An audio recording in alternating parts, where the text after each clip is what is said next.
नमस्कार प्यारे दर्शकों, मैं आपका ज्योतिष मित्र आदित्य द्विवेदी। अगर आप अपनी कुंडली का परामर्श चाहते हैं, अपने प्रश्नों के उत्तर चाहते हैं, समस्याओं का समाधान चाहते हैं, खराब ग्रह दशाओं के उपाय जानना चाहते हैं, कुंडली मिलान करवाना चाहते हैं या किसी शुभ मुहूर्त के बारे में जानकारी लेना चाहते हैं, तो आप हमारे नंबर पर हमें कॉल कर सकते हैं या व्हाट्सएप मैसेज कर सकते हैं। आपकी मेष लगन की कुंडली है, 1 नंबर की गिनती लिखी हुई है।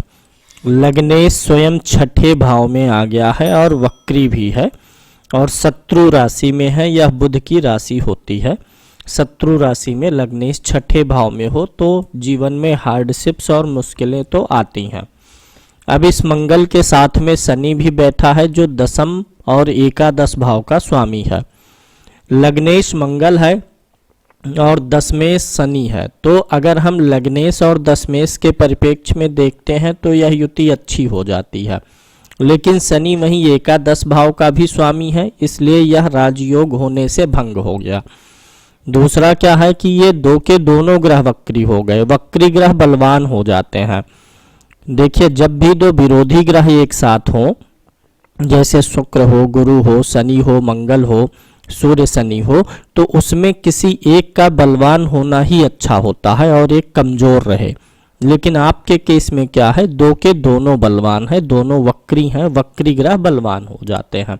तो यहाँ पर मंगल और शनि के बीच जो है जोर आजमाइश या ताकत की आजमाइश होने के नाते ये दोनों ग्रह जीवन में अस्थिरता, समस्याएं और परेशानियां लाएंगे।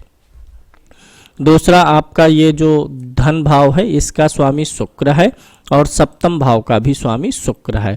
शुक्र आपकी कुंडली के लिए ठीक प्लेसमेंट में बैठा हुआ है, दशम भाव में है। धन भाव का ये स्वामी भी है और धन भाव के कारक गुरु से केंद्र में भी है। तो ये ग्रह अच्छा हुआ है। ये आपको फाइनेंशियली जीवन में समस्याएं नहीं आने देगा। हालांकि बहुत हाई लेवल धन जाएगा, इस बात का योग अभी आगे देखेंगे, लेकिन ये फाइनेंशियली आपको टूटने नहीं देगा, दूसरे पे निर्भर नहीं होने देगा। तीसरे भाव में राहु अच्छा होता है, बुध की राशि में बैठा हुआ है और बुध स्वयं लाभ भाव में बैठा है। तो आपकी कुंडली के लिए राहु एक अच्छा ग्रह है। राहु आपको किसी प्रकार से नुकसान नहीं पहुंचाएंगे।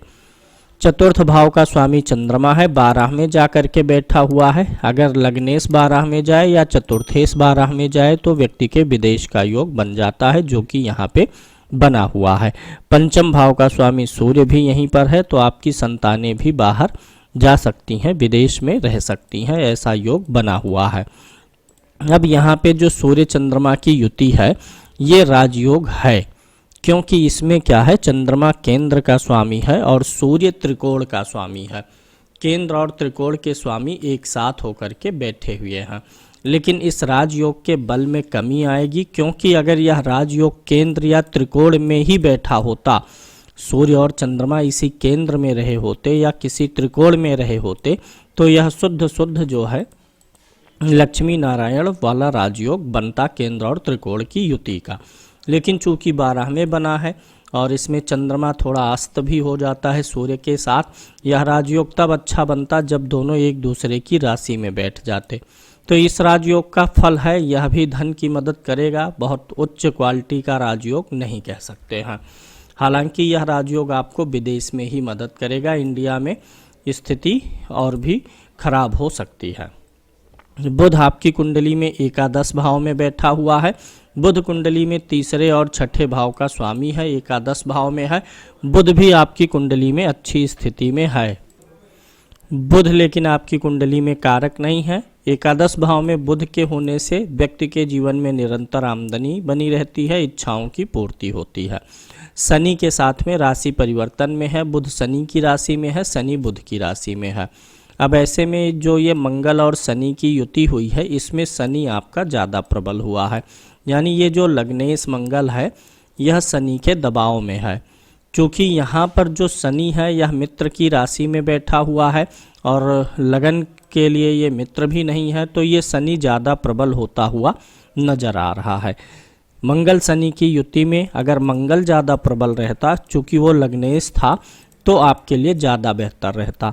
अब चूंकि शनि लगन का परम शत्रु है और लगन में शनि की नीच वाली राशि भी है, तो शनि ने आपको यहाँ पर ज़्यादा परेशानियाँ देने का प्रयास किया हुआ है। यानी अगर इन दोनों युतियों में देखते हैं हम, तो मंगल को अच्छा होना चाहिए था, शनि को कमज़ोर होना चाहिए था। शनि अच्छा हो गया, मंगल कमज़ोर हो गया। अगर सप्तम भाव को देखें तो यहाँ पर गुरु बैठा हुआ है। गुरु त्रिकोण का स्वामी होकर के केंद्र में बैठता है, तो जीवन में आयु सुख शांति बढ़ाने का प्रयास करता है। तो गुरु अच्छा है, क्योंकि ये त्रिकोण का स्वामी होकर के केंद्र में है।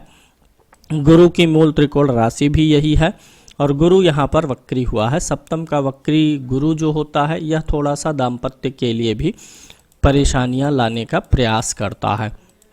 यहाँ पर सप्तम का स्वामी शुक्र है, दसम भाव में बैठा हुआ है। अब दो चीज़ें निकल के यहाँ पे आ रही हैं। नवम का स्वामी यानी भाग्य का स्वामी कहाँ है? पत्नी भाव में। और पत्नी भाव का स्वामी कहाँ है? कर्म भाव में।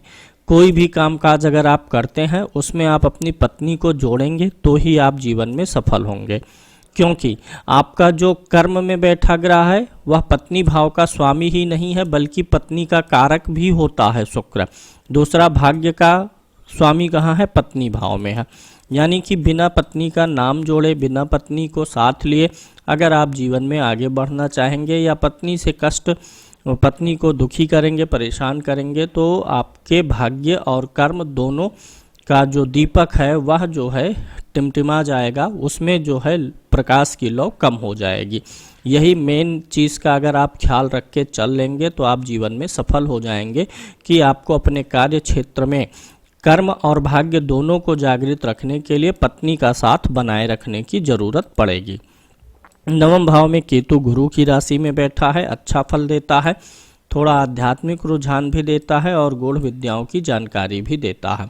शुक्र आपका एकदम से अच्छा है। आपने कहा है कि मैं गुरु के भरोसे ज़िंदगी जीऊँ कि शुक्र के? देखिए, किसी एक ग्रह के भरोसे ज़िंदगी नहीं चलती है। कुंडली में 9 ग्रह हैं, 9 के 9 अपना प्रभाव देते हैं। किसी एक ग्रह को लेकर के चल पाना संभव नहीं होता है, क्योंकि आप नहीं चलते हैं, ग्रह हमको चलाते हैं। अब करना क्या है कि देखिए, ये जो चंद्रमा है जो अमावस का हो गया, सूर्य के साथ बैठ करके पूर्ण रूप से अस्त है, इस चंद्रमा को थोड़ा सा बल देने से राजयोग बढ़ेगा। चंद्रमा के लिए मोती पहनना आपके लिए ठीक रहेगा। साथ ही साथ ये चंद्रमा गुरु की राशि में बैठा, और ये जो केंद्र त्रिकोण का योग बना है ये गुरु की राशि में ही बना है, तो गुरु का पत्थर पुखराज भी मोती के साथ पहनना पड़ेगा। इस स्थिति में आपको बेहतर परिणाम मिलने वाले हैं। ये दो काम आपको करना चाहिए। बुध भी आपकी कुंडली में अस्त है, लेकिन यह पूर्ण रूप से अस्त नहीं है। बुध आपको अच्छा परिणाम देंगे। एकादश भाव में बुध हमेशा ही अच्छा होता है। जीवन में अच्छे फलों के घटित होने में दशाओं का भी काफ़ी योगदान होता है। अभी आपकी शुक्र की महादशा आ चुकी है, और अभी शुक्र में शुक्र चल रहा है। शुक्र में शुक्र जब तक चलेगा तब तक ये जन्म तारा में रहेगा, यानी आप अपने कर्मों को सही रखिए तब तक। फिर उसके बाद ये शुक्र महाराज काफ़ी अच्छा रिजल्ट देंगे। क्यों? क्योंकि ये धन भाव के स्वामी हैं, और दसम भाव से दसम भाव के भी स्वामी यही हैं। तो ये शुक्र आपको काफ़ी अच्छा रिजल्ट देंगे, और यह संकेत मिलता है कि आपको व्यवसाय की तरफ ज़्यादा ध्यान देना चाहिए नौकरी की अपेक्षा, क्योंकि यहाँ पर भी जो ग्रह है चर राशि में है, यहाँ भी जो ग्रह है वो चर राशि में है। दसम और सप्तम दोनों में चर राशि का ग्रह है। सप्तमेश दसम में जाके बैठा है, वो भी चर राशि का होकर के ही बैठा है। चंद्र कुंडली और सूर्य कुंडली से भी देखेंगे तो केतु बैठा है दसम भाव में, जो कि यह संकेत देता है कि केतु दसम में है, तो नौकरी बहुत अच्छा आपके लिए नहीं है। आप बिजनेस ही करें, और इसमें ये सलाह मान के चलें कि पत्नी को भागीदार बना के रखना है, तो आपके जीवन में व्यवसाय और कामकाज की स्थिति काफ़ी ठीक हो जाएगी। आप वीडियोस देखते हैं, उसमें देखते हैं आपकी कुंडली सबसे खराब स्थिति में है, ऐसा कुछ भी नहीं है। मेष लगन की कुंडली हो, केंद्र और त्रिकोण का स्वामी होकर के सूर्य चंद्रमा की युति हो, तो आप ऐसे में चंद्रमा को पूर्ण रूप से बुरा नहीं बोल सकते हैं। चंद्रमा के बल को थोड़ा सा बढ़ाने की ज़रूरत है। यही चंद्रमा ही है जो आपको विदेश फॉरेन भी लेकर के गया हुआ है, वहाँ पे बनाए हुए है। तो योग का बल कम है, लेकिन योग अच्छा है। इस योग में शनि ज़्यादा बुरा हुआ है, शनि का आपको उपाय करना चाहिए। शनि का दान वगैरह करेंगे तो शनि कमज़ोर रहेगा। मंगल के लिए कुछ भी करने की ज़रूरत नहीं है, मंगल जैसा है वैसा ही रहेगा, वक्री भी है तो ये अपना फल अपने आप अच्छा दे देगा। अगर शनि को थोड़ा सा हम सुधार सकेंगे तो इस हिसाब से मंगल अपने आप सही होने लगेगा।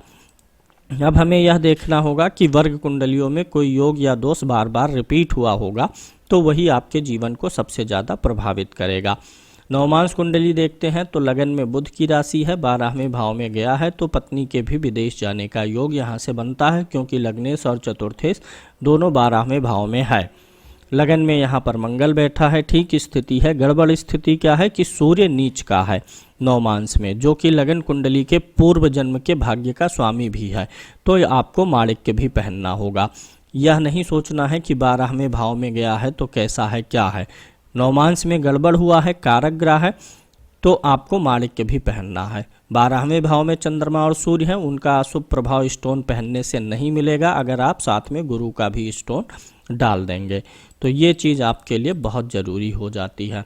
चंद्र कुंडली से देखें तो मीन राशि आपकी बनती है, शनि की 7.5 प्रारंभ हो चुकी है। शनि कुंभ राशि में जब आया है 7.5 प्रारंभ हुई है।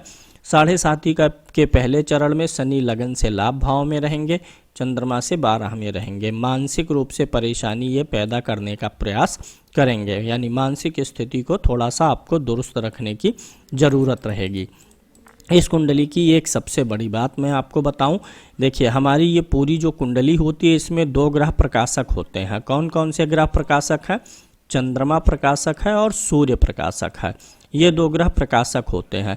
2 के दोनों प्रकाशक ग्रहों पे शनि की दृष्टि है।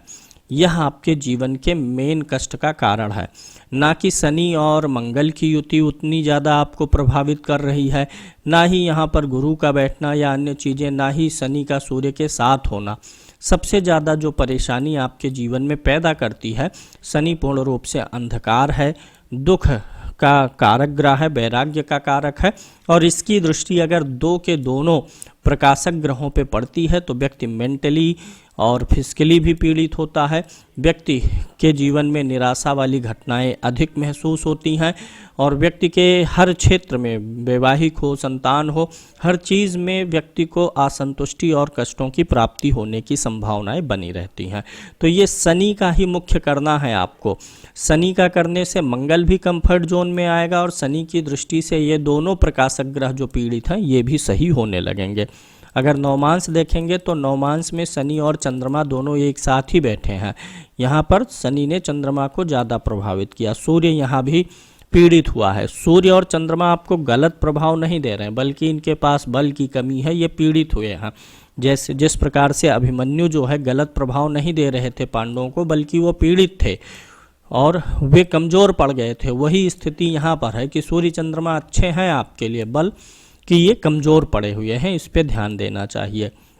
देशकाल कुंडली का जो लग्नेश है मंगल उच्च का होके बैठा है, मेहनत और परिश्रम में आपके कमी नहीं है। ये अगर किसी भी वर्ग कुंडली का लग्नेश पीड़ित होगा तब परेशानियां आती हैं, तो यहाँ पे लग्नेश उच्च का है, मेहनत परिश्रम में कमी नहीं है। चतुर्थांश कुंडली के लगन में गुरु बैठा हुआ, अच्छी स्थिति है, और यहाँ भी लग्नेश 12 में गया हुआ है। देखिए जब भी, और चतुर्थेश भी बाहर गया है, यानी विदेश का परमानेंट सेटलमेंट का भी योग आपकी कुंडली से बनता हुआ नजर आ रहा है। अब यहाँ पे सूर्य और शनि की युति है। ज़्यादातर वर्ग कुंडलियों में शनि ने आपके सूर्य और चंद्रमा में से किसी न किसी एक को प्रभावित किया ही है। यहाँ पर देखेंगे तो शनि की सूर्य पर दृष्टि आ रही है और यहाँ पर शनि सूर्य के साथ ही बैठा हुआ है, यानी प्रकाशक ग्रहों पर शनि का ज़्यादा प्रभाव होना ही आपकी मुख्य समस्याओं का कारण है।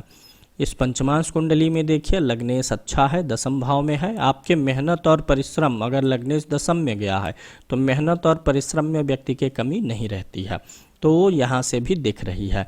यहाँ पे अगर आप गुरु को देखें तो गुरु भी स्वराशि का है और शनि यहाँ पर शुक्र के साथ में अच्छी स्थिति में है। अब यहाँ पर भी बिगड़ी हुई चीज़ क्या है कि चंद्रमा और सूर्य एक साथ हैं और इन पर फिर शनि की 10वीं दृष्टि आकर के पड़ जा रही है।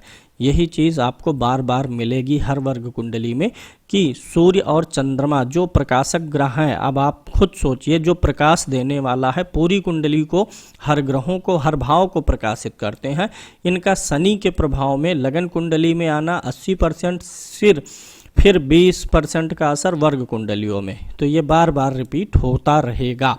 आपकी समस्या का मुख्य कारण भी यही है। अब खष्टांश कुंडली में देखिए, लग्नेश दुरुस्त है, दसम भाव में है, लगन दुरुस्त है, यानी खष्टांश सही है। अब यहाँ पर शनि की देखिए 10वीं दृष्टि फिर वापस घूम के पड़ गई है सूर्य पे, और चंद्रमा भी यहाँ पर नीच का है, यानी सूर्य चंद्रमा आपकी कुंडली में मुख्य रूप से पीड़ित आ रहे हैं, वहीं से मुख्य पीड़ा का कारण समझ में आ जाता है। सप्तमांश कुंडली देखिए, लगन यहाँ भी ठीक है, लग्नेश अष्टम भाव में गया हुआ है, लेकिन यह इतना ज़्यादा गड़बड़ नहीं है क्योंकि ये गुरु के घर में है। यहाँ पर भी अगर आप देखेंगे तो शनि की तीसरी दृष्टि सूर्य के ऊपर गई हुई है। सप्तमांश कुंडली से संतान आदि के लिए देखते हैं तो यहाँ पे लग्नेश अष्टम में है, तो संतान भी आपकी थोड़ी सी मेहनत और स्ट्रगल उसको भी करना पड़ सकता है। बुध संतान भाव का स्वामी है, मंगल के साथ बैठा है, ये स्थिति ठीक है, गुरु की दृष्टि है, यानी संतान को आपके ग्रोथ मिल जाएगा, लेकिन संतान को भी थोड़ा आप ही की तरह शुरुआत में स्ट्रगल देखना पड़ेगा। अष्टमांश का लगन देखिए एकदम से ठीक है, लग्नेश स्वराशि का होके बैठा हुआ है, ये भी स्थिति ठीक है, लेकिन अब यहाँ पर देखिए चंद्रमा को फिर से शनि देख रहा है, 7वीं दृष्टि से देख रहा है। हर जगह इसने सूर्य को, चंद्रमा को प्रभावित किया है शनि ने, कहीं कहीं सूर्य को छोड़ा है तो चंद्रमा को पकड़े हुए है, चंद्रमा को छोड़ा है तो सूर्य को पकड़े हुए है। लगन ठीक है और अष्टम भाव पीड़ित नहीं है, इसलिए आयु और स्वास्थ्य आपका ठीक जाने वाला है। अगली वर्ग कुंडली अगर आप देखेंगे, यहाँ पर नवमांश में भी वही स्थिति बनी है कि शनि ने चंद्रमा को तो युति किया है और सूर्य के ऊपर तीसरी दृष्टि डाली है। लग्न और नवमांश दोनों में शनि का सूर्य चंद्रमा के ऊपर प्रभाव सबसे ज़्यादा मैटर करता है। वर्ग कुंडलियों में भी चीज़ें बार बार रिपीट हुई हैं। दसमांश कुंडली का लगन देखिए, लग्नेश पंचम भाव में बैठा है, शुक्र की राशि में, काम करने में बुद्धि, मन और विवेक लगेगा आपका, क्योंकि लग्नेश अच्छा है और लगन में भी कोई ग्रह पीड़ित नहीं है। दूसरा, धन भाव का जो स्वामी है, ये देखिए फिर से यहाँ पर शनि के साथ ही बैठा है और वो भी अष्टम में बैठा हुआ है। काम से धन बचा पाना थोड़ा सा आपके लिए मुश्किल होता है। शनि और चंद्रमा की युति मानसिक असंतुष्टि देता है। मानसिक और आत्मिक, चंद्रमा क्या है? मन है, और सूर्य क्या है? आत्मा है। मनोबल और आत्मबल दोनों को प्रभावित करता है, यानी जो पैसा आप कमाएंगे उससे आप संतुष्ट नहीं रह पाएंगे। तीसरे भाव में केतु बैठा है, मेहनत परिश्रम बहुत अच्छे से करवा लेगा। चौथे का स्वामी बुध है, यहाँ पर है। सुख साधन आपके पास रहेंगे, जहाँ आप काम करेंगे वहाँ भी सुख साधन आपको मिलेंगे। मंगल छठे में है, कंपटीटर्स से निपटना आप जानते हैं। यहाँ का स्वामी सप्तम का फिर देखिए जाके दसम में बैठा है। लग्न कुंडली में भी यही है कि सातवें का स्वामी दसम में है, दसमांश में भी यही है। तो ये एक मूल चूक परिवर्तन जो जीवन में लाएगा कि आपको किसी स्त्री या पत्नी को साथ में जोड़ करके काम करने की ज़रूरत दिखाई देती है। शनि चंद्रमा की युति यहाँ पर भी है और सूर्य राहु के साथ में पीड़ित है। यहाँ भी सूर्य शनि के प्रभाव में ही है, क्योंकि सूर्य शनि की राशि कुंभ में बैठा हुआ है। तो आपकी परेशानी का मुख्य कारण यही है, जिसको मैंने आपको एकदम से स्पष्ट कर दिया कि जो हमारे प्रकाशक ग्रह हैं उसके ऊपर बार बार प्रभाव शनि का पड़ रहा है। एकादशांश कुंडली को देखेंगे तो लगन में मंगल बैठा हुआ है, लग्नेश नवम भाव में अच्छा है, मनोकामनाओं की संसिद्धि भौतिक प्राप्तियों के लिए हो सकती है।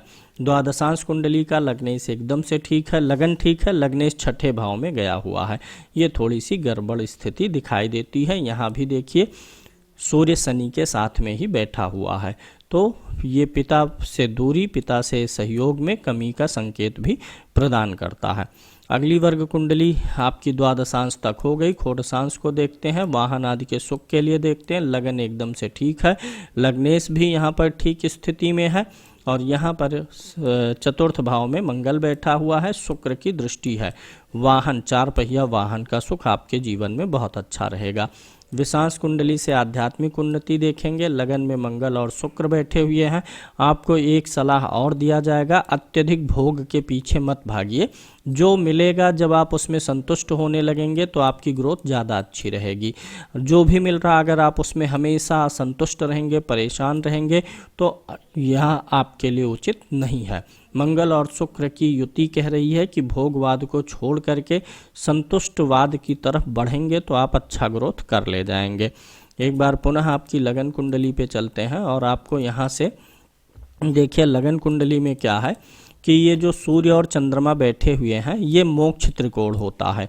पहला भाव क्या होता है? धर्म, दूसरा अर्थ, तीसरा काम और चतुर्थ क्या होता है? मोक्ष। ऐसे फिर चीज़ें रिपीट होती हैं। धर्म है, अर्थ है, काम है और मोक्ष है। धर्म, अर्थ, काम और मोक्ष। तो कुंडली के दोनों प्रकाशक ग्रह मोक्ष त्रिकोण में बैठे हुए हैं, जो यह संकेत देते हैं कि आप निष्काम भाव से कर्म करिए। निष्काम भाव से कर्म करेंगे तो मानसिक शांति की प्राप्ति होगी और फिर बहुत अच्छी ग्रोथ होगी। और जहां एक्सपेक्टेशन और उम्मीदें पालेंगे वहां से आपको घोर मानसिक अशांति का सामना करना पड़ेगा। अभी चलते हैं आपके सर्वाष्टक वर्ग पर। यहाँ पर देखिए 29 पॉइंट्स हैं। 28 पॉइंट जो होते हैं ये एवरेज होते हैं। धन भाव में 28 है, व्यय भाव में 21 है, यानी धन भाव में अधिक है, व्यय में कम है। और वहीं लाभ में भी अधिक है, 25 है, यहाँ 21 है, यानी कुल मिलाकर के धन भाव ज़्यादा विजेता है, यानी धन की स्थिति जीवन में ज़्यादा ठीक रहेगी। धन की कोई विपत्ति जीवन में नहीं आएगी। 32 पॉइंट्स यहाँ है। परिश्रम अच्छा है, सुख साधन अच्छे हैं, संतान से बहुत अधिक सुख और सहयोग की अपेक्षा नहीं कर सकते। अब एक अच्छी बात यह है कि आपके लगन के पॉइंट्स अधिक हैं। छठे भाव में कम है, अष्टम में कम है और द्वादश में कम है। छठे, आठवें और 12वें से अधिक पॉइंट्स कहाँ हैं? लगन में है, जो कि यह संकेत देता है कि आप निश्चित रूप से तरक्की करेंगे और समस्याओं को पार करके विजयी बनेंगे। दसम भाव में भी देखिए 33 पॉइंट्स हैं, भाग्य में 30 है। चीज़ें ठीक हैं, इतनी ज़्यादा गड़बड़ भी नहीं है। अब सबसे मुख्य बात यह है कि इसके पहले शनि की दशा थी जन्म से ही, फिर बुध था जो कि अच्छा ग्रह आपके लगन के लिए नहीं था, और कोई बहुत ज़्यादा उस समय ऐसे योग भी नहीं थे कि कुछ बहुत कर सकें। 2013 तक का यह पीरियड था जब आप एक्टिव हुए, जब आप थोड़ा सेंसिबल हुए, तब केतु की दशा थी। केतु नवम भाव में बैठा हुआ है। केतु की दशा में भी आपने बहुत कुछ गेन किया है लेकिन संतुष्टि नहीं आई। लेकिन ये शुक्र आपके लिए बहुत बेहतर जाने वाला है। शुक्र की दशा आपके लिए अच्छी जाएगी। अभी शुक्र में शुक्र अप्रैल 2024 तक चलेगा। जिसकी महादशा हो उसी की अंतरदशा हो तो वह आता है जन्म तारा में। तो यानी आपको अभी सिर्फ भूमिकाएं बनाने का अवसर है। लाभ इसका मिलना शुरू हो जाएगा यहाँ से। अप्रैल 2024 के बाद से धीरे धीरे शुक्र की महादशा आपको काफ़ी अच्छा लाभ देगी। बस आप हमारी एक सलाह मान के करें कि आप नौकरी के बजाय बिजनेस में जाएं और उसमें अपनी स्त्री और पत्नी को शामिल करके रखिए। इधर जब सूर्य की दशा आएगी तो आपको आँखों की समस्याएं आ सकती हैं। आपकी कुंडली से आँखों की समस्या, हार्ट की समस्या, कोलेस्ट्रॉल आदि की समस्याएं रह सकती हैं। तो इस चीज़ का विशेष रूप से ख्याल रखना है। सूर्य की दशा में ऐसा कुछ हो सकता है, पहले भी हो सकता है, लेकिन सूर्य की दशा में ये चीज़ें कुछ ज़्यादा परेशान कर सकती हैं। इसका उपाय ही यही है कि आप अनासक्त रूप से काम करिए। बहुत ज़्यादा उम्मीदें, एक्सपेक्टेशन के साथ हर काम ना करिए। सिर्फ काम करने पे फोकस करिए। परिणाम की चिंता छोड़ के काम जब करेंगे तो आपके लिए ज़्यादा अच्छा रहेगा। इधर फिर चंद्रमा की दशा आएगी। सूर्य और चंद्रमा कुंडली में दोनों एक साथ होकर के केंद्र त्रिकोण के स्वामी के रूप में है। तो सूर्य और चंद्रमा की दशा में विदेश में आपका प्रदर्शन काफ़ी अच्छा रहेगा। करना क्या है आपको? मंगल और शनि की युति तो गड़बड़ है ही, उनके लिए उपाय की ज़रूरत थी आपको, लेकिन विशेष रूप से आपको शनि का जप और दान कंटिन्यू आपको कराना चाहिए। सूर्य, चंद्रमा और गुरु के लिए आपको स्टोन पहन के ही रखना चाहिए। इतने उपायों से आपको काफ़ी लाभ की प्राप्ति हो जाएगी।